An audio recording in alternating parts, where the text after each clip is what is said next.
Okay, this is the first bench test of the system installed. So I'll turn on, the HV is turned on, and you'll see we've got it adjusted to, just turn that down a bit, to 100 volts.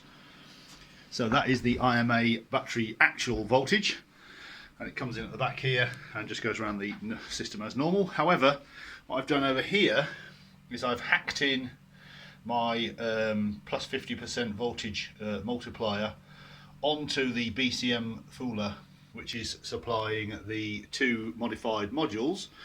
So we've got the BCM here, which has got the plus 40% amp hack in it, and then we've got that special MCM which you saw me fiddling with over the previous videos. This has got the plus 40% hack, IMA CNC, BCM interceptor, and the V-pin plus 50% mod. So the HV high voltage is live, so we'll turn on the ignition and we'll see what happens. So the first thing to note is there is no IMA light. That's like a major achievement.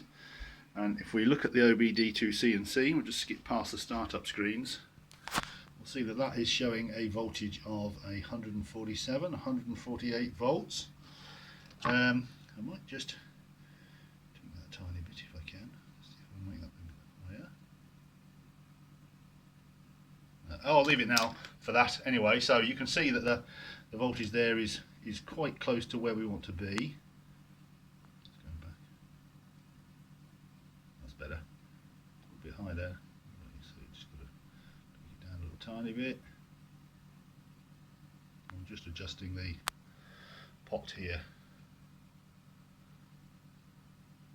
So there we are. So that's 150 volts going into the BCM fooler, and I've just added a bigger reservoir capacitor because it gave an IMA fault previously, because it's obviously sampling it at regular intervals. The LED is actually flashing slightly. You may be able to see that about once a second. That is flashing. That may be a sample rate taken by the MCM or the BCM. Anyway, the key thing is there are no IMI lights. And if I operate the IMA CNC joystick, we get the bulb and we get some movement in the motor, which is what this setup is designed to show. So the car has accepted our 100 volts as a valid IMA battery voltage, and so you can see that this is obviously just quickly hacked on here. Don't look at that too closely.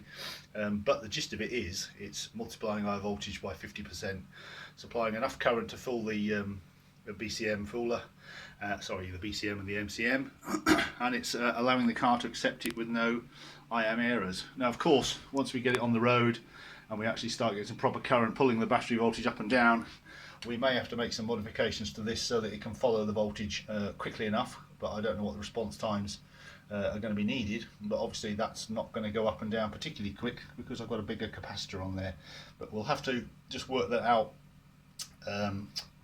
suck it and see basically once we get going. So the key thing is that you can see here is that the high voltage device is in, multiplying the battery voltage by 50% for our BCM fooler.